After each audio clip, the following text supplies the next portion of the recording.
Hello my dear students, कैसे हैं आप सब। आई होप आप सब बहुत बढ़िया होंगे। मैं आपका स्वागत करता हूं आप सबका एक बार फिर से आपके अपने चैनल कॉमर्स अड्डा 247 के ऊपर।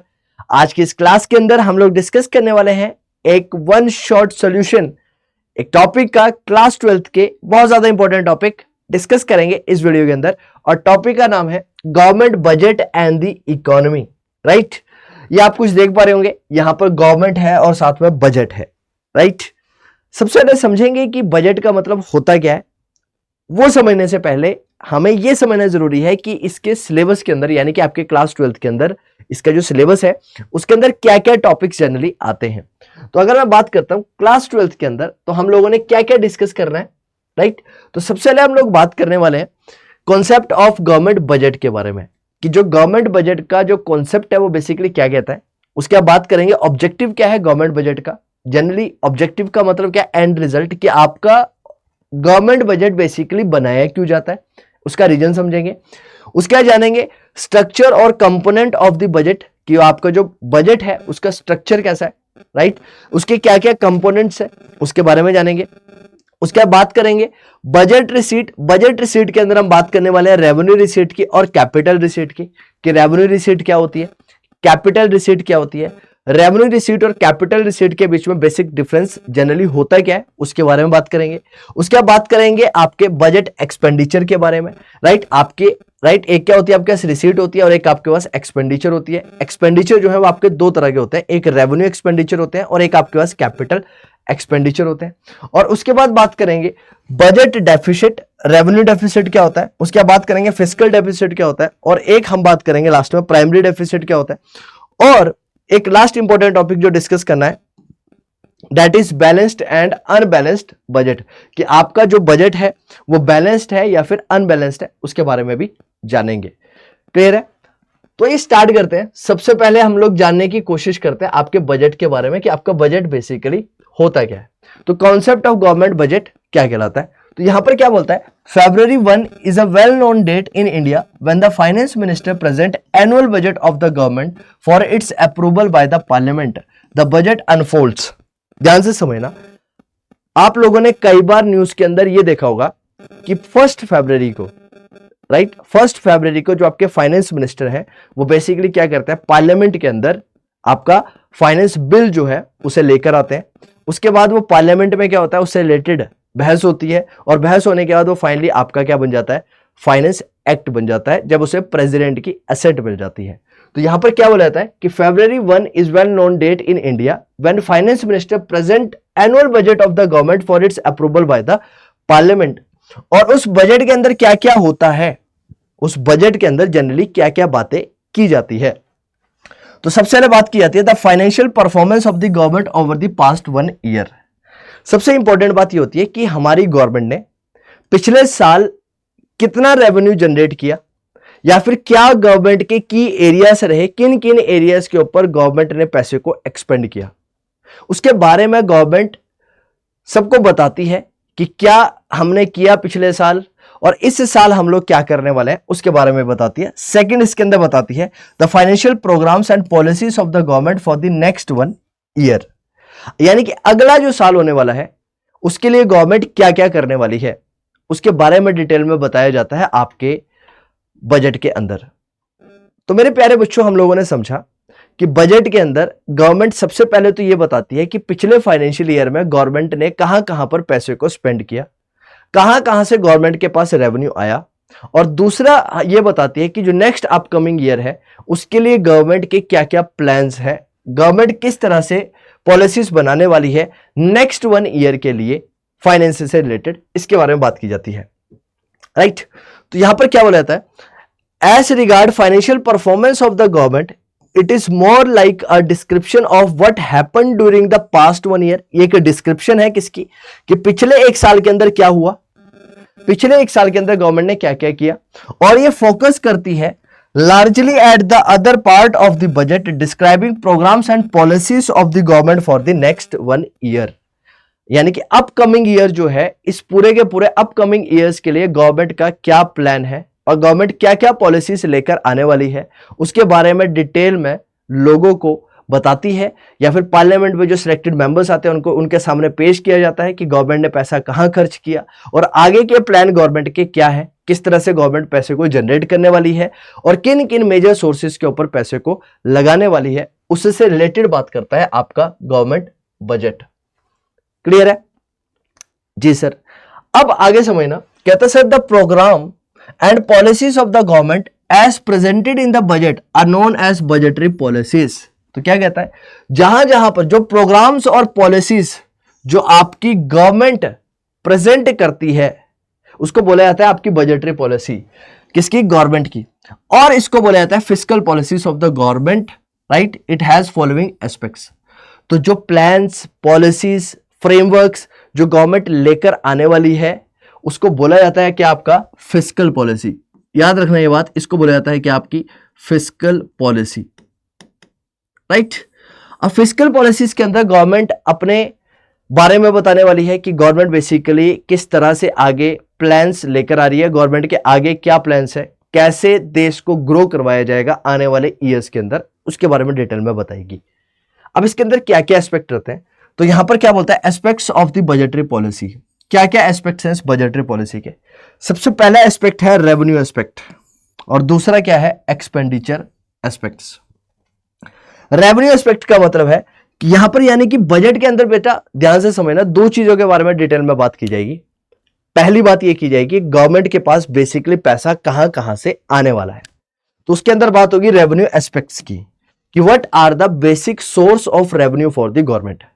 गवर्नमेंट के लिए बेसिक सोर्स ऑफ रेवेन्यू क्या क्या रहने वाला है। एक्सपेंडिचर एस्पेक्ट्स के अंदर गवर्नमेंट ये बताने वाली है कि गवर्नमेंट पैसा जनरली कहां कहां पर खर्च करने वाली है, कौन कौन से सेक्टर्स हैं जिनके ऊपर गवर्नमेंट जो है वो ज्यादा ध्यान देने वाली है, ज्यादा पैसा स्पेंड करने वाली है, उसके बारे में बताएगी।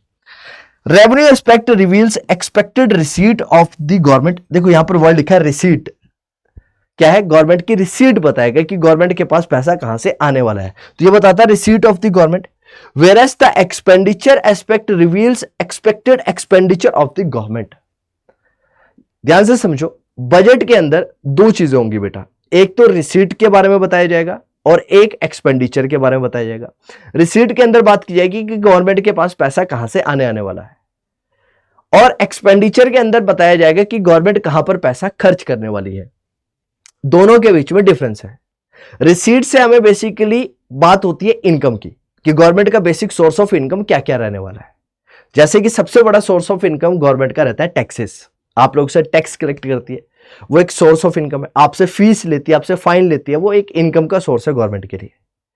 एक्सपेंडिचर का मतलब है गवर्नमेंट जब पैसा आपसे लेगी तभी तो वो खर्च कर पाएगी, तभी वो एक्सपेंड कर पाएगी। तो पहले बात होगी रिसीट की कि पैसा कहां से आने वाला है, और दूसरी बात होने वाली है कि पैसा कहां पर खर्च किया जाने वाला है। इसके बारे में बात की जाती है आपके बजट के अंदर, राइट। आगे ध्यान से समझना क्या कहता है, it is by managing the budgetary revenue and the budgetary expenditure that the government try to achieve growth with stability. ये इंपॉर्टेंट है, ये इंपॉर्टेंट वर्ड है। यहां पर क्या बोला जाता है कि आपके रिसीट और आपके एक्सपेंडिचर को बैलेंस करके गवर्नमेंट क्या करने की कोशिश करने वाली है, गवर्नमेंट अचीव करने वाली है ग्रोथ और स्टेबिलिटी। अब आप लोगों को पता है कि जब भी गवर्नमेंट की बात होती है तो गवर्नमेंट हमेशा बात करती है सोशल वेलफेयर की। किसकी बात करती है? गवर्नमेंट का मेन ऑब्जेक्टिव ही क्या होता है, सोशल वेलफेयर करना। अब सोशल वेलफेयर कैसे होगा, जब ज्यादा से ज्यादा लोगों की ग्रोथ की जाएगी और देश के अंदर स्टेबिलिटी लेके आई जाएगी, ज्यादा से ज्यादा लोगों को रोजगार दिया जाएगा, लोगों की परचेजिंग पावर पैरिटी बढ़नी चाहिए, इसके ऊपर ध्यान दिया जाएगा कि लोग ज्यादा से ज्यादा स्पेंड कर सके, अच्छे से पैसा स्पेंड कर सके, क्योंकि ज्यादा स्पेंड करेंगे तो ज्यादा अच्छी लाइफ जी पाएंगे, उसके ऊपर फोकस किया जाएगा। आगे क्या कहता है, thus government budget is a statement of expected receipt and expected expenditure of the government for the financial year to come that reveal budgetary policy of the government to achieve the twin objective of the growth with stability। ध्यान से समझ लो मेरे प्यारे बच्चों, अगर मैं आपसे बात करूंगा गवर्नमेंट बजट क्या है, तो आप बोलोगे गवर्नमेंट बजट एक स्टेटमेंट है। क्या है? एक स्टेटमेंट है, कुछ भी नहीं है, एक स्टेटमेंट है। स्टेटमेंट का मतलब क्या है, जैसे कि आप लोग बैंक में जाते हो तो बैंक में जाकर आप क्या करते हो, अपने स्टेटमेंट निकालते हो, जिससे आपको पता चल जाता है कि आप लोगों के पास कहां कहां से पैसा आया और आपने कहां कहां पर पैसा स्पेंड किया। सेम सेंस पर अगर मैं बजट की बात करता हूं, गवर्नमेंट बजट की बात करता हूं, तो गवर्नमेंट बजट कुछ भी नहीं है, एक स्टेटमेंट है। क्या है? एक स्टेटमेंट है। और वो स्टेटमेंट बेसिकली बात करती है कि गवर्नमेंट की क्या रिसीट और क्या एक्सपेंडिचर होने वाला है। लेकिन ये एक्सपेक्टेड है, ये एक्सपेक्टेड है। ध्यान से समझ लो, एक्सपेक्टेड वर्ड यहां पर क्यों लिखा है। जैसे कि मैंने आपको बैंक की स्टेटमेंट का एग्जांपल दिया, तो बैंक की स्टेटमेंट के अंदर जो पैसा आया है या फिर जो पैसा गया है वो रियल है, यानी कि वो इवेंट ऑलरेडी हैपन हो चुका है।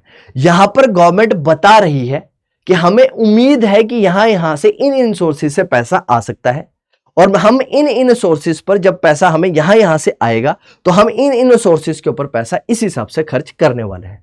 तो ये एक स्टेटमेंट है। गवर्नमेंट बजट कुछ भी नहीं है, एक स्टेटमेंट है जो expected receipt and expected expenditure के बारे में बताती है गवर्नमेंट की for the financial year to come, यानी कि जो ईयर अभी आने वाला है, फ्यूचर, क्योंकि बजट जो है वो फ्यूचरिस्टिक है, फ्यूचर से रिलेटेड बात करने वाला है, उससे रिलेटेड बात करेगा, जो बताएगा बजटरी पॉलिसी गवर्नमेंट की, जिसकी वजह से दो ऑब्जेक्टिव अचीव किए जाएंगे, एक स्टेबिलिटी और दूसरा ग्रोथ। एक स्टेबिलिटी लेके आनी है और दूसरा ग्रोथ लेके आनी है। इसके ऊपर बात की जाती है आपके बजट के अंदर। नाउ बात करेंगे अपना, हम लोग बात करने वाले अब किसकी, अब बात करने वाले objective of the government budget की। सेकंड पॉइंट आता है कि what is the basic objective of the government budget. क्या कहता है? सबसे पहला ऑब्जेक्टिव क्या होगा? कहते हैं जीडीपी ग्रोथ। जीडीपी ग्रोथ का मतलब क्या है? Gross domestic product, right, GDP. अब जीडीपी कैसे बढ़ेगी?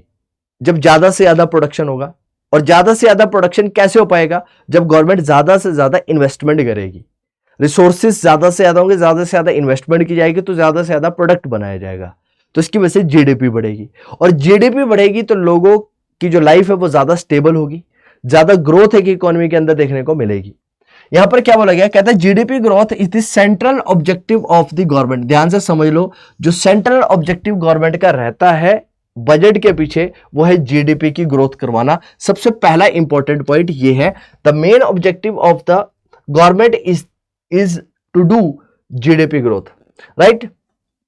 इन the budgetary policy it is achieved in two way, और इसको दो तरीके से किया जा सकता है। पहला, by making public investment expenditure. मैंने बताया आप लोगों को, ज्यादा से ज्यादा जीडीपी बढ़ाना तो उसके लिए गवर्नमेंट को क्या करना पड़ेगा? इंफ्रास्ट्रक्चर अच्छा करना पड़ेगा, इन्वेस्टमेंट करनी पड़ेगी, राइट। क्या करना पड़ेगा? इन्वेस्टमेंट करनी पड़ेगी। तो इसको दो ऑब्जेक्टिव से अचीव किया जाता है। जीडीपी बढ़ानी है तो दो चीजें की जा सकती है। एक तो गवर्नमेंट क्या करेगी? पब्लिक इन्वेस्टमेंट एक्सपेंडिचर करने वाली है।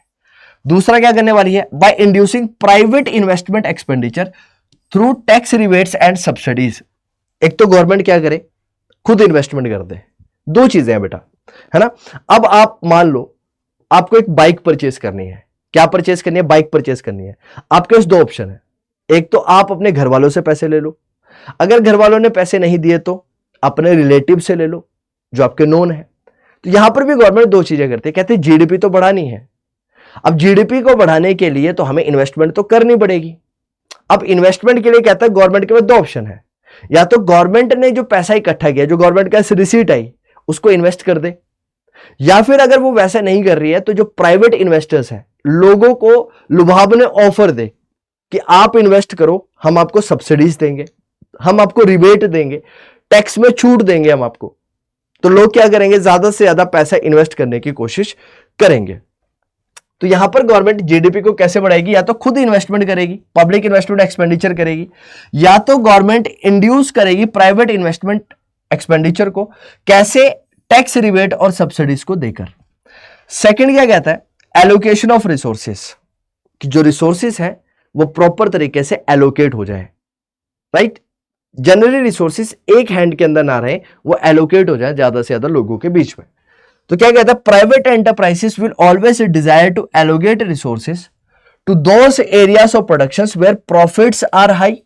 However it is possible that such areas of production like productions of alcohol may not promote social welfare. Through its budgetary policy, the government of a country direct the allocation of the resources in a manner such that there is a balance between the goal of the profit maximization and the social welfare. Productions of goods which are injurious to health like cigarettes and whiskey is discouraged through heavy taxation on the other hand production of socially welfare या फिर useful goods like hike khadi is encouraged through subsidies. Second point क्या बोला, allocation of resources. Government एक चीज हमेशा, मैंने आपको क्या बताया कि गवर्नमेंट का ऑब्जेक्टिव हमेशा से सोशल वेलफेयर करने का रहा है। गवर्नमेंट हमेशा से चाहती है सोशल वेलफेयर करना, ज्यादा से ज्यादा सोशल वेलफेयर लेकर आना, और सोशल वेलफेयर को लेकर आने के लिए गवर्नमेंट एलोकेशन ऑफ रिसोर्सेज देखेगी कि रिसोर्सेज का आवंटन जो है वो किस तरह से किया जा सकता है। क्योंकि अगर ज्यादा से ज्यादा रिसोर्सेज एलोकेट होंगे प्राइवेट प्लेयर्स को, तो जाहिर सी बात है वो वहां पर पैसा इन्वेस्ट करना चाहेंगे जहां से उन्हें ज्यादा पैसा मिलेगा, प्रॉफिट देखने को मिलेगा। जैसे कि अल्कोहल कंजम्पशन हमारे लिए अच्छी बात नहीं है, सिगरेट कंजम्पशन हमारे लिए अच्छी बात नहीं है, लेकिन यहां से प्राइवेट प्लेयर्स को पैसा ज्यादा मिलता है, तो ये वहां पर ज्यादा पैसा लगाना चाहेंगे। लेकिन गवर्नमेंट क्या चाहती है कि पैसा इस तरह से एलोकेट हो या रिसोर्सेस इस तरह से एलोकेट हो कि सबको फायदा मिल सके और सोशल वेलफेयर के ऊपर ज्यादा ध्यान दिया जाए। तो जो गलत चीजें उनके ऊपर हैवी ड्यूटी लगा देगी गवर्नमेंट, हैवी टैक्सेस इंपोज करेगी ताकि उनसे ज्यादा पैसा कलेक्ट किया जा सके। वहीं पर अगर जैसे कि खादी वगैरह इसको प्रमोट करने के लिए जो इस सेक्टर में काम कर रहे होंगे उनको सब्सिडीज देगी गवर्नमेंट और बोलेगी कि आप ज्यादा से ज्यादा इन चीजों को प्रमोट करो। राइट, आगे क्या कहता है, थर्ड पॉइंट यहां पर क्या बोलता है, provision of public goods. Supply and demand forces in the market economy do not allow enough productions of public goods. These are those goods which satisfy collective needs of the people. Law and order and defense of the country are important. Example of public goods. It is through budgetary allocations of funds that these goods are sufficiently provided to the people, right? Are sufficient for the other goods. कहने का मतलब क्या है यहाँ पर, provision for public goods, right? Generally अगर आप लोग एक चीज सोचो, इसका कहने का मतलब क्या है, लोगों की सेफ्टी भी गवर्नमेंट ने रखनी है, और जब लोगों की सेफ्टी रखनी है तो गवर्नमेंट को कहीं ना कहीं डिफेंस के ऊपर भी पैसा इन्वेस्ट करना पड़ेगा। लॉ एंड ऑर्डर की पोजीशन जो है कंट्री के अंदर अच्छी तरह से मेंटेन रहे, इस चीज के ऊपर भी ध्यान देना पड़ेगा। तो इसके लिए गवर्नमेंट को पब्लिक गुड्स के ऊपर भी पैसा खर्च करना पड़ेगा। लेकिन जनरली ऐसा करना गवर्नमेंट, लोग नहीं चाहेंगे कि ज्यादा ऐसा हो, क्योंकि मिलिट्री के ऊपर ज्यादा पैसा स्पेंड होगा तो कौन से कंट्री या इकोनॉमी ऐसा चाहेगी कि ज्यादा मिलिट्री के ऊपर पैसा खर्च हो, क्योंकि ज्यादा पैसा अगर वहां लग गया इसका मतलब लोगों के यूटिलाइजेशन के लिए कम पैसा रहेगा, और इसकी वजह से रिसोर्सेज में कम एलोकेशन होने की वजह से दिक्कत होने वाली है सोसाइटी के अंदर, उसका भी बैलेंस रखती है गवर्नमेंट। यहां पर आगे क्या है, redistribution of incomes and wealth. Right, यहां पर गवर्नमेंट ये सुनिश्चित करने की कोशिश करती है कि इनकम जो है वो इक्वली डिस्ट्रीब्यूटेड हो जाए हर एक सेगमेंट ऑफ दिस सोसाइटी के अंदर, ताकि हैव्स एंड हैव्स नॉट के बीच का जो गैप है वो बहुत ज्यादा ना हो। देखिए क्या कहते हैं यहां पर, budget of the government shows its comprehensive exercise on the taxation and subsidies. The government uses fiscal instruments of taxation and subsidy with a view to improving the distribution of the income and wealth in the economy. Equitable distribution of the income and wealth is a sign of social justice, which the principal objective of the welfare state as India. Distribution of income and wealth is improved in two way. Right? तो redistribution of income और wealth इसके ऊपर ध्यान दिया जाएगा। किस तरह से दिया जाएगा, जो बहुत ज्यादा पैसा अर्न कर रहे हैं उनसे ज्यादा टैक्स लिया जाएगा, जो कम पैसा कमा रहे हैं उनको सब्सिडीज दी जाएगी, राइट, उनको फैसिलिटीज दी जाएगी। एग्जाम्पल के तौर पर नंबर 1 कहता है, by imposing taxes on the rich and giving subsidies to the poor. अमीरों से क्या किया जाएगा, ज्यादा टैक्स वसूला जाएगा। जैसे डायरेक्ट टैक्स एक प्रोग्रेसिव टैक्स है, जैसे जैसे आपकी इनकम बढ़ती है वैसे वैसे आपके ऊपर टैक्स का बर्डन भी पड़ता है। लेकिन अगर आपकी इनकम कम है तो गवर्नमेंट आपको क्या देती है, सब्सिडीज देती है। क्या देती है, सब्सिडीज देती है। आगे क्या कहता है, by supplying food grains to the BPL population at a low price, example free distribution of LPG connection to the poor people, right? यानी कि रीडिस्ट्रीब्यूशन कर दी इनकम और वेल्थ। कैसे, जिनके पास ज्यादा है उनसे ज्यादा टैक्सेस लिए और जिनके पास कम है उनको सब्सिडीज दी ताकि उनको ज्यादा बेनिफिट्स मिल सके। आगे क्या बात करती है गवर्नमेंट, यहां पर बैलेंस्ड रीजनल ग्रोथ की बात करती है। किसकी बात करती है, balanced regional growth. The budgetary policy places priority on the development of the backward regions in the country. This is achieved through liberal tax laws for the backward regions, Establishment of the SEZ यानी कि Special Economic Zones in the backward region through liberal tax laws may be cited as an example. Balanced regional growth यानी अब government है, government के लिए सारे के सारे क्या रहने वाले हैं, बराबर रहने वाले हैं। तो गवर्नमेंट जिन एरियाज में बैकवर्डनेस है उनको प्रमोट करने के लिए इंडस्ट्रियलिस्ट को बोलने वाली है कि आप इन एरियाज के ऊपर ज्यादा इन्वेस्ट करो, इनके ऊपर अगर आप ज्यादा इन्वेस्ट करोगे तो हम आपको क्या देंगे, छूट देंगे, टैक्सेस के ऊपर हम आपको सब्सिडीज देंगे, जिसकी वजह से क्या होगा, आपको बहुत ज्यादा बेनिफिट होने वाला है और ऐसे रिजल्ट उस एरिया की ग्रोथ होने वाली है। कैसे? जब इन्वेस्टमेंट होगी, कोई बिजनेस कहीं पर जाकर इन्वेस्टमेंट करेगा तो उस इन्वेस्टमेंट करने की वजह से उस एरिया के जो लोग होंगे उनको रोजगार मिलेगा, और जब उनको रोजगार मिलेगा तो उसकी वजह से उनकी जो लाइफ है वो ज्यादा बेहतर होगी, ज्यादा बेहतरीन वो लाइफ देख पाएंगे। आगे क्या कहता है, एम्प्लॉयमेंट अपॉर्चुनिटीज जनरेट करना।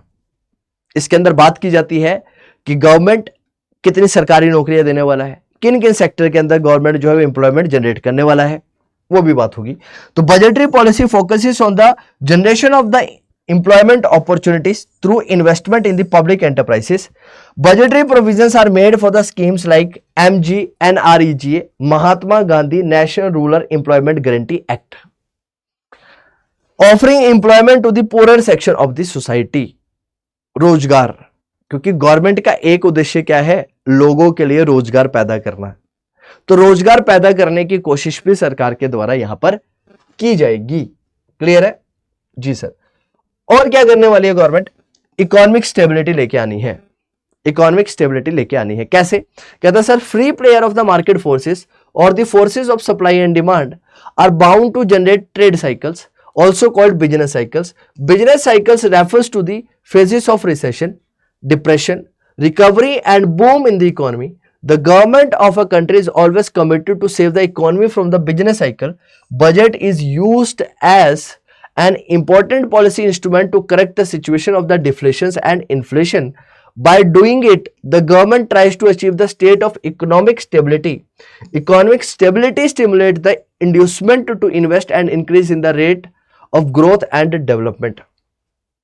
Economic stability लेकर आने वाली है गवर्नमेंट। जनरली मार्केट किसके द्वारा डिसाइड की जाती है, तो कहता है सप्लाई एंड डिमांड, और जब सप्लाई एंड डिमांड के बेसिस पर मार्केट को डिसाइड किया जाएगा तो कहीं ना कहीं वही चीज प्रोड्यूस की जाएगी जिसकी ज्यादा डिमांड होगी, और जब जिस चीज की ज्यादा डिमांड होगी उसी का ही प्रोडक्शन होगा, तो उसकी वजह से जो प्रॉफिट है इन्वेस्टर्स का वो बढ़ने वाला है। तो गवर्नमेंट यहां पर क्या करती है, फिस्कल पॉलिसीज लेके आती है। क्या लेके आती है? फिस्कल पॉलिसी, और उसकी वजह से कहता है चांसेस हो जाते हैं इन्फ्लेशन और डिफ्लेशन होने के एक इकोनॉमी के अंदर। अब जब इन्फ्लेशन और डिफ्लेशन जैसी सिचुएशन एक इकोनॉमी के अंदर देखने को मिलने वाली है तो उसको भी क्योर करने का काम कहीं ना कहीं गवर्नमेंट को करना पड़ेगा। क्या करके? फिस्कल पॉलिसीज को लेकर आकर, राइट।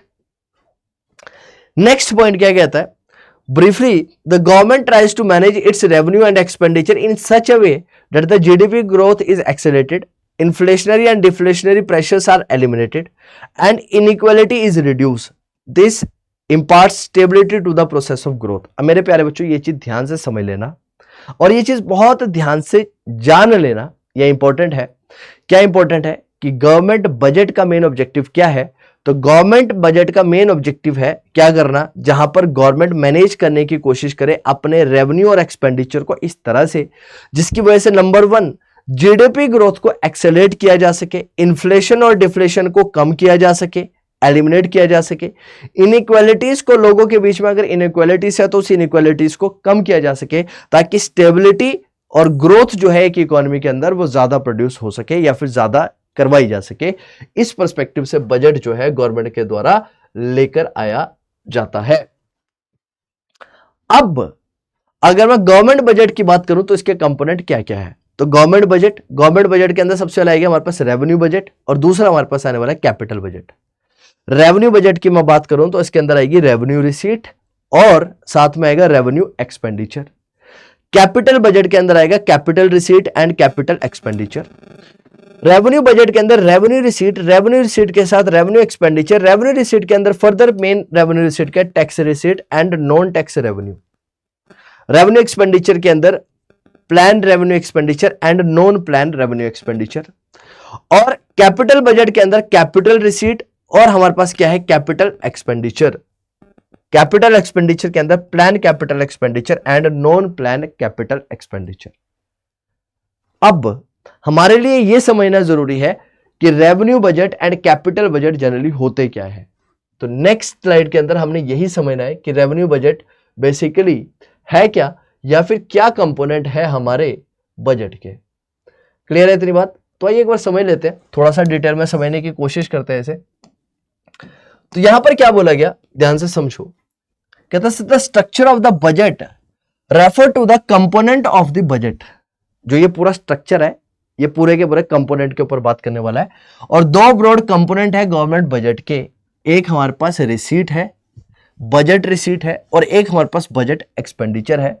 बजट रिसीट की बात करूंगा तो इसके अंदर दो टाइप की रिसीट आने वाली है, एक रेवेन्यू रिसीट आने वाली है और एक हमारे पास कैपिटल रिसीट आने वाली है।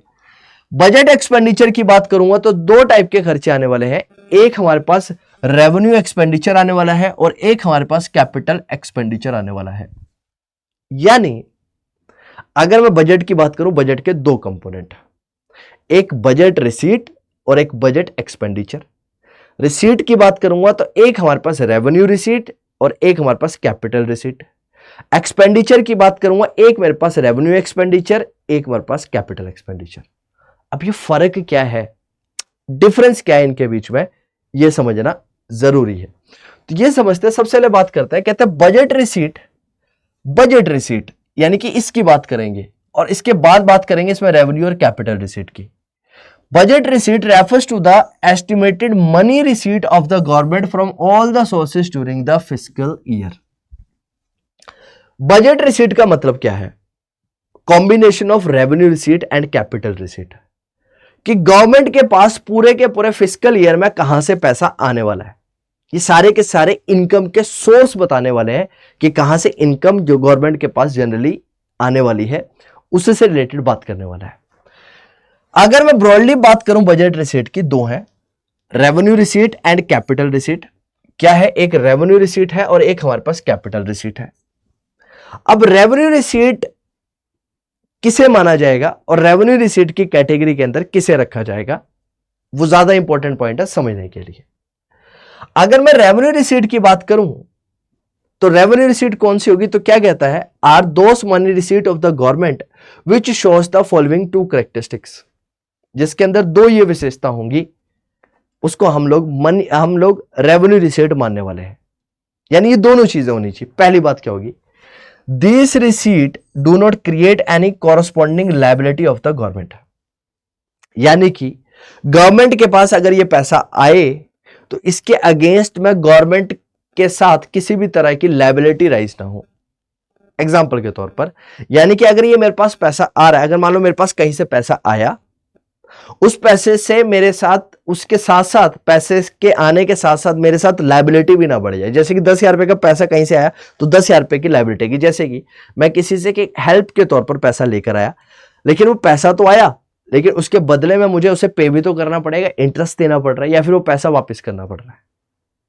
पहली बात, जैसे कि गवर्नमेंट टैक्स से पैसा कलेक्ट करती है, तो गवर्नमेंट जब टैक्स से पैसा कलेक्ट करेगी तो उसके अगेंस्ट में किसी भी तरह की लायबिलिटी जनरेट नहीं होगी, तो उसको बोला जाएगा रेवेन्यू रिसीट। पहली बात, it does not create any corresponding liability to the government. Government के ऊपर कैसी भी लायबिलिटी नहीं आएगी। एग्जांपल यहां पर बोला गया tax receipt. Tax is a revenue receipt because it does not involve any corresponding liability for the government. Government के ऊपर इसके आने की वजह से किसी भी तरह का कर्जा नहीं चढ़ने वाला है गवर्नमेंट के ऊपर। गवर्नमेंट के लिए क्या, ये फ्री इनकम है। Clear? Tax is unilateral. Unilateral का मतलब क्या है, मान लो यहां पर एक पर्सन है, ये गवर्नमेंट है, राइट। पर्सन ने टैक्स दिया, बात खत्म। गवर्नमेंट की इसके अगेंस्ट किसी भी तरह की लायबिलिटी नहीं है। और जब गवर्नमेंट की लायबिलिटी जनरेट नहीं होगी तो वहां पर, राइट, वहां पर हमारे पास जो रिसीट होगी उसे बोला जाएगा रेवेन्यू रिसीट, राइट। और वन साइडेड है, compulsory payment to the government. और ये कैसी कंपलसरी पेमेंट है, ऐसा नहीं है सब्जेक्टिव है, टैक्स सबको देना पड़ेगा। ऐसा नहीं है कि भाई कोई पैसे देने से छूट जाएगा या फिर किसी को टैक्स नहीं पे करना पड़ेगा। हाँ, ये जरूर है कि जिसकी इनकम कम है वो थोड़ा कम पैसा देने वाला है, कम टैक्स देने वाला है, जिसकी ज्यादा है वो ज्यादा इनकम देने वाला, ज्यादा पैसे देने वाला है। देन सेकेंड पॉइंट इसके अंदर क्या है, this receipt do not cause any reduction in the asset of the government. कहने का मतलब एग्जाम्पल के तौर पर समझ लो, गवर्नमेंट के पास एक मान लो पब्लिक सेक्टर अंडरटेकिंग है, एक कंपनी है गवर्नमेंट की, मान लो BHEL है, Bharat heavy electronics limited, government organisation है, पब्लिक सेक्टर अंडरटेकिंग है। गवर्नमेंट ने इसके स्टेक्स को क्या कर दिया, बेच दिया, जिसको जनरली इकोनॉमिक्स के सेंस में बोला जाता है डिसइन्वेस्टमेंट। गवर्नमेंट ने क्या कर दी, डिसइन्वेस्टमेंट कर दी। अब हुआ क्या, क्या गवर्नमेंट का एसेट, अब गवर्नमेंट के पास पैसा तो आया, अब जैसे ही गवर्नमेंट डिसइन्वेस्टमेंट करेगी, डिसइन्वेस्टमेंट करने की वजह से गवर्नमेंट अपने पब्लिक सेक्टर अंडरटेकिंग का कुछ स्टेक किसी प्राइवेट प्लेयर को दे देती है, तो गवर्नमेंट के पास पैसा तो आएगा, लेकिन उसकी वजह से उसका एसेट जो है वो कम हो गया, एसेट में कमी आ गई, उसकी ओनरशिप जो है वो चली गई। अगर ऐसा होता है तो उसको रेवेन्यू रिसीट नहीं माना जाएगा, वो जाएगी कैपिटल रिसीट के अंदर। ध्यान से समझ लो। तो क्या कहता है, this receipt do not cause any reduction in the asset of the government. Government के एसेट में किसी भी तरह की कमी नहीं आनी चाहिए। अगर कमी आ जाती है तो वो रेवेन्यू रिसीट नहीं कहलाएगी, बल्कि वो कैपिटल रिसीट हो जाएगी। Example, tax receipt do not lead to any reductions in the asset of the government. In contrast, if government receives money by selling its share of some company, say Air India, it causes reduction in the asset of the government. These are therefore not to be treated as revenue receipt. इसलिए हम इसको revenue receipt की category के अंदर नहीं डालने वाले हैं। इन शॉर्ट, सिंपल सी सेंस में, प्रिसाइज सी सेंस में अगर मैं आप लोगों को समझाने की कोशिश करूं तो क्या कहता है, revenue receipt of the government are those money receipt which do not create any liability for the government and as well as do not lead to the reductions in the asset of the government. अगर मुझे किसी भी receipt को मानना है कि वो revenue receipt है या कैपिटल रिसीट है, तो पहली बात याद रखेंगे, रेवेन्यू रिसीट के लिए क्या है कि गवर्नमेंट के ऊपर किसी भी तरह की लायबिलिटी जनरेट नहीं होनी चाहिए उस इनकम के आने से, और सेकंड थिंग, गवर्नमेंट के एसेट में रिडक्शन नहीं होना चाहिए उस इनकम के आने से। अगर लायबिलिटी नहीं बढ़ती है और एसेट में कमी नहीं आती है तो उस रिसीट को बोला जाएगा रेवेन्यू रिसीट। वहीं पर अगर ये दोनों चीजें हो जाएं तो वही रिसीट कहलाएगी कैपिटल रिसीट। क्या कहलाएगी, कैपिटल रिसीट कहलाई जाएगी। देख लेते हैं, समझ लेते हैं कैपिटल रिसीट के बारे में भी, लेकिन उससे पहले कॉन्स्टिट्यूएंट समझ लेते हैं रेवेन्यू रिसीट के, कि रेवेन्यू रिसीट के अंदर जनरली क्या क्या आता है। राइट, अगर मैं बजट की बात करता हूं और बजट के अंदर बात करता हूं रिसीट की, रिसीट के अंदर बात की जाती है रेवेन्यू रिसीट की, और रेवेन्यू रिसीट के अंदर दो तरह की, एक टैक्स रेवेन्यू हो सकता है और एक हमारे पास नॉन टैक्स रेवेन्यू हो सकता है, और एक हमारे पास कैपिटल रिसीट भी होती है। और कैपिटल रिसीट का मतलब मैंने आपको जनरली बता दिया कि जिस रिसीट के अगेंस्ट गवर्नमेंट की लायबिलिटी बढ़ जाए और या फिर उसके एसेट में रिडक्शन आ जाए, उस रिसीट को बोला जाएगा कैपिटल रिसीट। अब मैंने आपको बताया रेवेन्यू रिसीट में सबसे इंपॉर्टेंट है टैक्स रेवेन्यू, क्योंकि टैक्स रेवेन्यू गवर्नमेंट के लिए एक मेजर सोर्स ऑफ इनकम है, क्योंकि इसके अगेंस्ट गवर्नमेंट की ना तो लायबिलिटी बढ़ती है, ना ही गवर्नमेंट के एसेट में रिडक्शन आता है। और इसके अंदर क्या क्या टैक्स आ सकते हैं, देखो सबसे पहले हमारे पास आता है direct tax. Liability to pay and burden of the tax falls on the same person, right, यानी कि राइट इसके ऊपर जो बर्डन है किसके ऊपर पड़ने वाला है, सेम पर्सन के ऊपर, यानी कि जो पैसा कमा रहा है उसी के ऊपर इनकम का इंपैक्ट पड़ता है, उसी को ही टैक्स भरना पड़ता है, उसी के ऊपर इंपैक्ट देखने को मिलता है। इसके अंदर इनकम टैक्स आएगा, कॉर्पोरेट टैक्स आएगा, वेल्थ टैक्स आएगा, गिफ्ट टैक्स आएगा, स्टेट टैक्स आएगा, स्टेट ड्यूटी आएगी, या फिर एक्सपेंडिचर टैक्स आएगा। तो टैक्स वर्ड कहीं पर भी आए तो समझ लेना वो क्या है, गवर्नमेंट के लिए रेवेन्यू रिसीट है। कैसी रिसीट है, रेवेन्यू रिसीट है। इनडायरेक्ट टैक्स के अंदर मैं बात करता हूं, liability to pay and burden of the tax fall to the different person. इसके कंपोनेंट है sales tax, custom duty, excise, service, entrepreneur tax. अब ये चीजें काफी हद तक हट चुकी है और इस जगह पे क्या आ चुका है, जीएसटी आ चुका है। आप लोगों को पता है गुड्स एंड सर्विसेज टैक्स आ चुका है। लेकिन अगर मैं कैपिटल रिसीट की बात करूं तो इसके अंदर क्या है, जैसे कि recovery of loan, right, government loan ले रही है और लोन ले रही है तो उसके बदले में गवर्नमेंट को या तो एसेट देना पड़ेगा या तो गवर्नमेंट उसके अगेंस्ट में लायबिलिटी गवर्नमेंट के साथ में जनरेट हो रही है, पैसा आ रहा है लेकिन लायबिलिटी भी जनरेट हो रही है, तो क्या है हमारी कैपिटल रिसीट है। डिसइन्वेस्टमेंट कर रही है, डिसइन्वेस्टमेंट का मतलब क्या है, मैंने आपको बताया कि बेसिकली अपने स्टेक को बेच देना, यानी कि प्राइवेटाइजेशन आप बोल सकते हैं।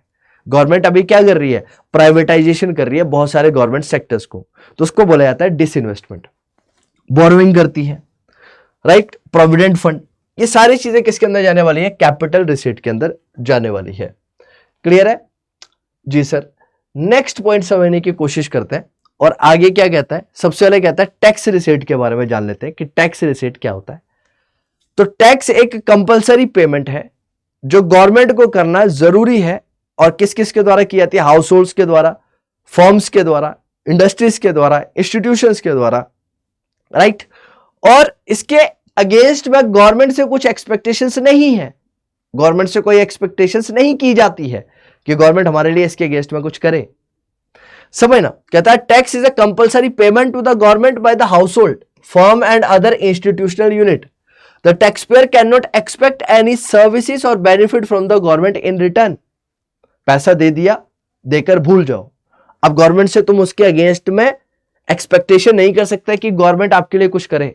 हाँ, क्रिटिसाइज जरूर कर सकते हो आप लोग कि गवर्नमेंट ने हमारे लिए कुछ नहीं किया, लेकिन आप गवर्नमेंट से उम्मीद नहीं कर सकते कि गवर्नमेंट आपके लिए कुछ कर ही देगी आपको, लेकिन ये देना जरूरी है।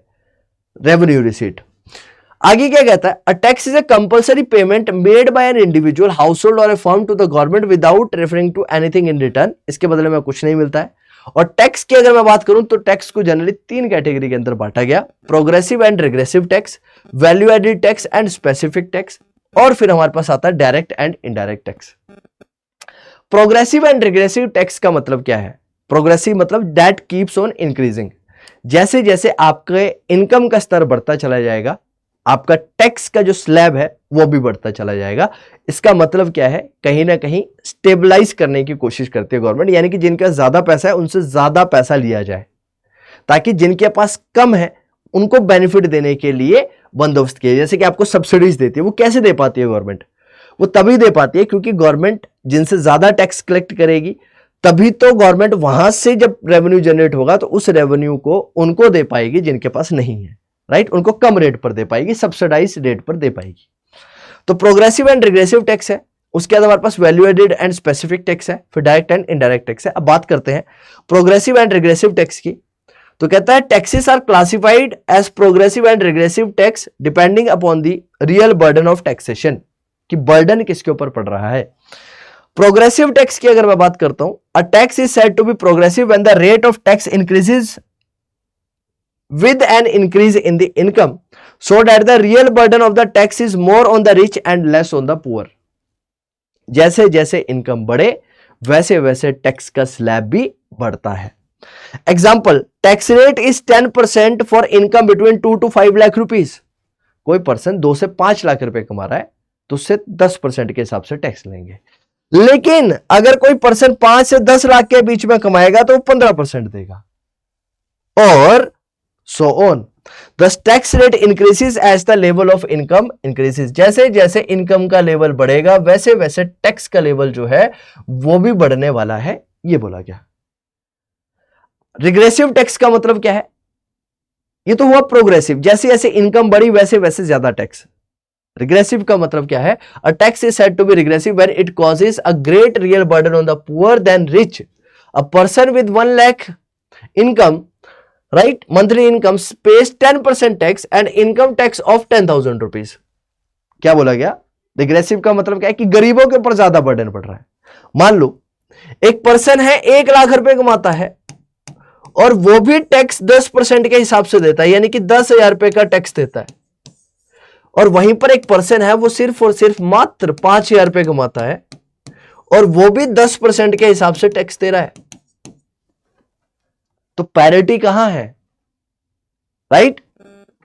तो क्या बोलता है, he still has a balance of 90,000 rupees per month for spending, but if a person with 5,000 as his monthly income has to pay 10% income और pays 500, it might mean a cut in his essential consumption leading to poor diet and therefore poor health. Thus a constant rate of taxation on the rich and the poor is regressive tax। As it causes a great real burden on the poor then the rich. यानी कि आप अमीरों से भी और गरीबों से भी बराबर टैक्स ले रहे हो, और जब आप अमीरों और गरीबों दोनों से बराबर टैक्स लोगे तो इसकी वजह से क्या होने वाला है, एक गरीब के ऊपर ज्यादा प्रेशर पड़ने वाला है as compare to the rich, right. It means tax is regressive. Now the second one is value addition tax या वैल्यू एडेड टैक्स। जब मैंने आपको नेशनल इनकम कंप्यूटिंग पढ़ाया होगा तो उसके टाइम पर मैंने आपको वैल्यू एडिशन बताया था। वैल्यू एडिशन का मतलब क्या है कि किसी भी कमोडिटी में किसी तरह की वैल्यू ऐड करना। तो क्या कहता है, depending upon the tax base taxes can be classified as value added tax और weight. Value added tax is an indirect tax, पहली बात, which is imposed on value addition at the various stages of the production. जैसे जैसे production होगी, एक product एक stage से दूसरी स्टेज की तरफ जैसे जैसे ग्रो करेगा उसमें वैल्यू एडिशन होगी, और वैल्यू एडिशन की वजह से उसके प्राइसेस में भी इंक्रीमेंट होगा। Value addition refer to the difference between the value of the output and the value of the intermediate consumption. Already पढ़ा चुका हूं जब हम लोगों ने नेशनल इनकम अकाउंटिंग पढ़ी थी, राइट। उसमें जब हमने इंटरमीडिएट गुड्स और फाइनल गुड्स के बीच में डिफरेंस समझा था। It is imposed at each stage of production. GST is an important form of value added tax. एक अपडेटेड वर्जन आपके पास वैल्यू एडेड टैक्स का क्या है, जीएसटी है। स्पेसिफिक टैक्स का मतलब क्या है, when a tax is levied on the commodity on the base of the unit size और weight it is called specific tax. यानी कि अब यहां पर स्पेसिफिक टैक्स के अंदर आप किसी कमोडिटी के वेट के ऊपर टैक्स लगाते हैं, उसकी किसी स्पेसिफिक विशेषता के ऊपर लगाते हैं, यूनिट के ऊपर लगाते हैं, साइज के ऊपर लगाते हैं। जैसे कि आप कभी अगर एरोप्लेन में अगर आप लोगों ने कभी सफर किया होगा तो आपके पास एक स्पेसिफिक अमाउंट, स्पेसिफिक वेट तक ही आप चीजों को लेके जा सकते हैं, उसके ऊपर ले जाते हैं तो आपका फेयर जो है वो इंक्रीज हो जाता है। वैसा ही कुछ है स्पेसिफिक टैक्स। नेक्स्ट पॉइंट समझने की कोशिश करते हैं, और अगला पॉइंट क्या कहता है, direct and indirect tax. Taxes जो है उसको क्लासिफाई किया जा सकता है direct and indirect tax depending upon their final burden, कि बर्डन किसके ऊपर पड़ रहा है। डायरेक्ट टैक्स का जो बर्डन है वो उस पर्सन के ऊपर पड़ता है जो उस इनकम को कमाता है। जैसे मान लो मैं 1 लाख रुपए कमा रहा हूं तो मैं ही उस टैक्स को, अब इस 1 लाख के ऊपर 10% दे रहा हूं यानी 10,000 रुपए, तो अब ये 10,000 रुपए मैं ही गवर्नमेंट को जमा करवा के आऊंगा और मुझे दिखेगा कि मैंने 10,000 रुपए गवर्नमेंट के पास जमा करवाए हैं।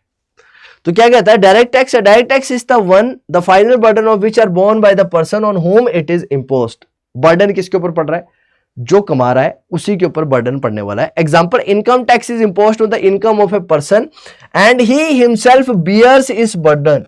The burden of tax cannot be shifted to any another person. Income tax, corporation tax, gift tax, wealth tax are basically the example of direct tax. According to Professor Dalton, a direct tax is really paid by the person on whom it is legally imposed. Indirect tax की अगर बात करो, जिसके ऊपर imposed होगा वही पे करने वाला है। Indirect tax के अंदर बर्डन किसी और के ऊपर है, पे कोई और करने वाला है। जैसे कि आप दुकान पे गए, एक बिस्किट का पैकेट लेके, आपको बोला 10 रुपए का है, उसके ऊपर उसके अंदर क्या आपका टैक्स इंक्लूडेड है। अब वो टैक्स आप नहीं पे कर रहे हो, आप तो 10 रुपए दे के आ गए, लेकिन जिससे आपने सामान लिया ये उसकी जिम्मेदारी है, वो 10 के ऊपर अगर 2 रुपए का टैक्स है तो 2 रुपए गवर्नमेंट के पास जमा करवाए, इनडायरेक्ट टैक्स। तो क्या कहता है, and indirect tax is the one whose initial burden और impact is on the person but he succeed in shifting the burden to the another person. GST is an important example of it. It is levied on the producer. They are to pay this tax to the government, but they charge this tax from the buyers by adding it to the price of the commodity or of the goods sold. According to Professor Dalton, indirect tax is imposed on the person but paid partially or wholly by another. लगाया जाता person के ऊपर ही है लेकिन पे कोई और करने वाला है, इनडायरेक्ट टैक्स को, राइट। नेक्स्ट पॉइंट समझ लेते हैं। Now we have non tax receipts. Non tax receipts का मतलब क्या है, राइट। अब गवर्नमेंट के पास एक मेन सोर्स इनकम का हो गया टैक्स रिसीट, इसके अलावा भी तो गवर्नमेंट और भी जगह से पैसा लेती है, जैसे आपसे फीस लेती है, फाइन्स लेती है, जैसे कि कभी ट्रैफिक लाइट क्रॉस करी होगी और पुलिस वालों ने कभी पकड़ लिया होगा आपसे तो आपके ऊपर फाइन इंपोज किया होगा, राइट। तो आपसे वो फाइन जब आया तो वो भी गवर्नमेंट के लिए क्या है, एक इनकम है। तो non tax receipt are those receipt which arise from the sources other than tax, और कुछ एग्जांपल इसके बोल सकते हैं जैसे कि fees. A fees is a payment to the government for the services that it render to the people, example land registration fees, birth and death registration fees, passport fees, court fees. It is to be noted that fees is not a payment price for commercial services. It is a payment for administrative and judicial services provided to you. क्योंकि सरकार के द्वारा आप लोगों को administrative या फिर judicial services provide की जा रही है, उसके बदले में जो आपसे चार्ज किया जा रहा है उसको बोला जाता है फीस। सेकंड, हमारे पास आया था fine. Fines are those payments which are made by the law breakers to the government. These are economic punishment for breaking laws. The aim is not to earn revenue, but to make people respectful to the law. यहां पर पैसा कमाना नहीं है, यानी कि जाने अनजाने में भी पैसा आ रहा है। चाह नहीं रही है गवर्नमेंट यहां पर कि आपसे पैसा कमाया जाए, लेकिन आपको सबक सिखाने के लिए कि अगली बार आप लोग ऐसी गलती ना करें और कानून को माने, इसलिए गवर्नमेंट आपसे यहां से क्या करती है, फाइन के तौर पर पैसे कलेक्ट करती है। स्ट्रीट, स्ट्रीट का मतलब क्या है? मान लेते हैं कोई एक ऐसा पर्सन है जो स्वर्ग सिधार गए, अब उनकी फैमिली में कोई भी नहीं है, राइट, तो वो सारा का सारा जो प्रॉपर्टी है वो जब्त हो जाएगी, गवर्नमेंट रख लेगी। तो क्या कहता है, state refer to that income of the state which arises out of the property left by the people without a legal heir. There are no claimant of such property, the government make revenue out of it. Street का मतलब क्या होता है कि भाई एक ऐसे person जिसकी प्रॉपर्टी का कोई वारिस नहीं है, आप सिंपल सी सेंस में बोल सकते हो, उसे स्ट्रीट बोला जाता है। अगर वारिस नहीं है तो अब गवर्नमेंट क्या करने वाली है, उसको अपने कब्जे में ले लेगी और उसको बेचेगी, और जो रेवेन्यू आएगा वो भी गवर्नमेंट के लिए एक इनकम है, उसके अगेंस्ट में कैसी भी ऑब्लिगेशन अराइज नहीं होने वाली है। Special assessment, special assessment is that payment which is made by the owner of those properties whose values have appreciated due to development activities of the government. Example, when as a result of construction of roads or provision of sewage system or constructions of drain etc., value of the neighboring property or its rental value appreciate, then a part of the development expenditure is recovered from the owners of such property by way of special assessment.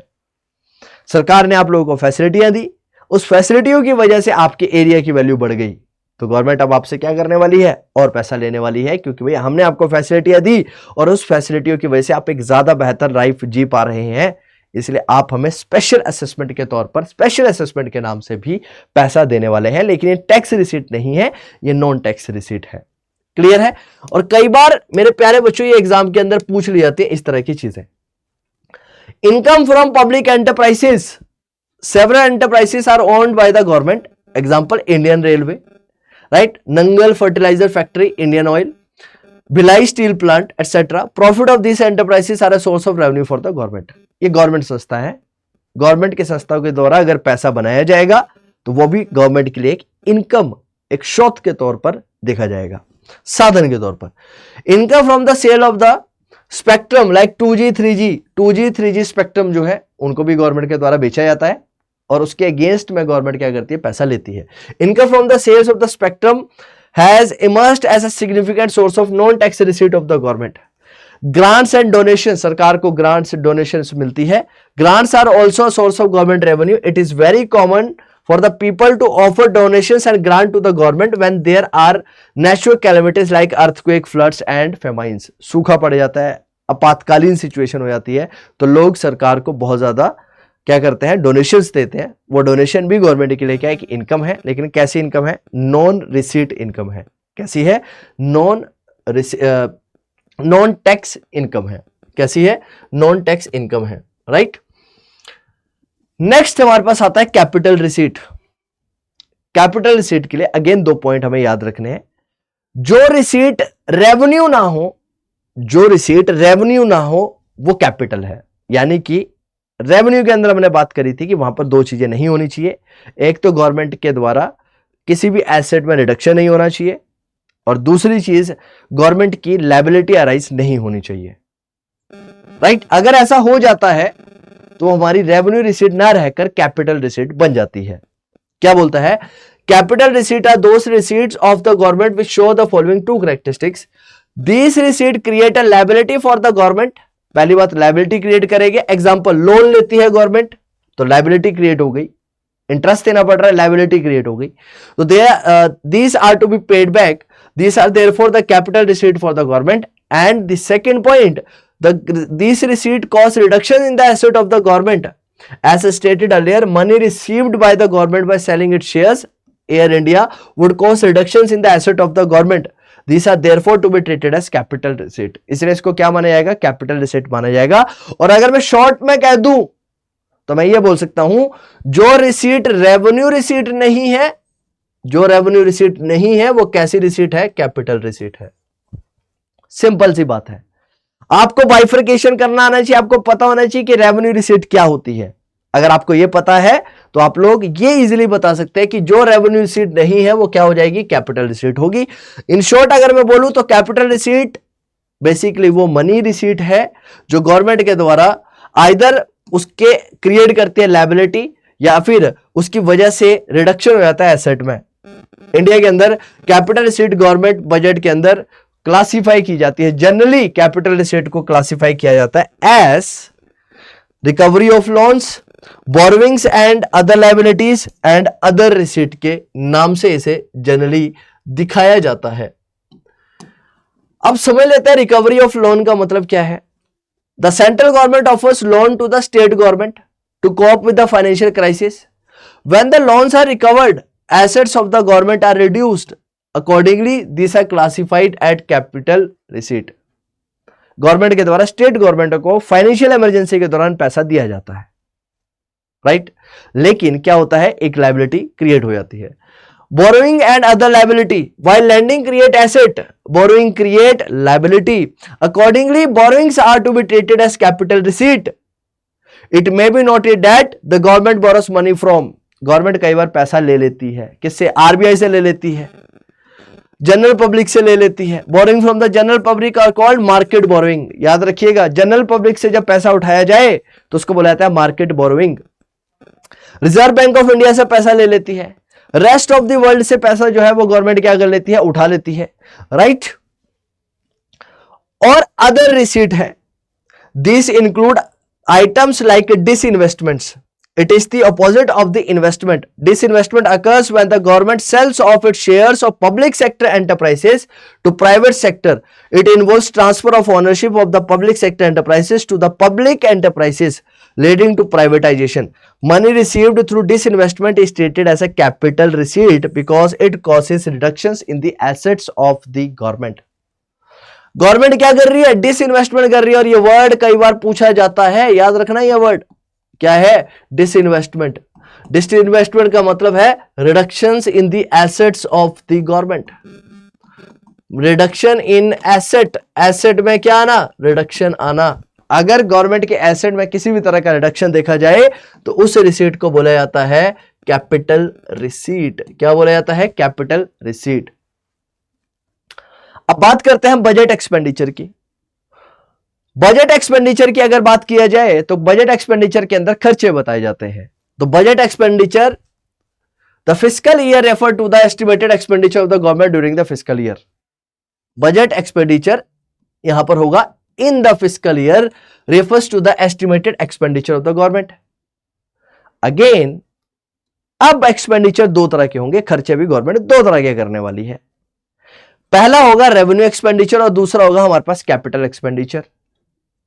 Revenue expenditure समझ लेते हैं। कहता है revenue expenditure of the government is that expenditure which show the following two characteristics. सबसे पहली बात, it does not create any asset for the government. For example, expenditure by the government on the old age pension, salaries, scholarships are to be treated as revenue expenditure because this does not lead to any types of asset formation. अब ध्यान से समझ लो, opposite revenue receipt का। Revenue receipt पड़ी, अब यहां पर क्या होगा? कैपिटल। हम बात कर रहे हैं किसकी? यहां पर बात कर रहे हैं हम लोग रेवेन्यू एक्सपेंडिचर। अब खर्चा, अब गवर्नमेंट खर्चा कर रही है लेकिन कैसा? रेवेन्यू नेचर का। यानी कि गवर्नमेंट का खर्चा तो है लेकिन गवर्नमेंट के लिए किसी भी तरह की रेवेन्यू जनरेट नहीं करेगा ये खर्चा। गवर्नमेंट के लिए ये खर्चा तो है लेकिन किसी भी तरह का एसेट क्रिएट नहीं करने वाला है। देखो, are treated as by the government, और क्या कहता है यहां पर? कहता है it does not create any asset for the government. Government के लिए एसेट नहीं क्रिएट करेगा ये। लेकिन कैपिटल एक्सपेंडिचर करेगा।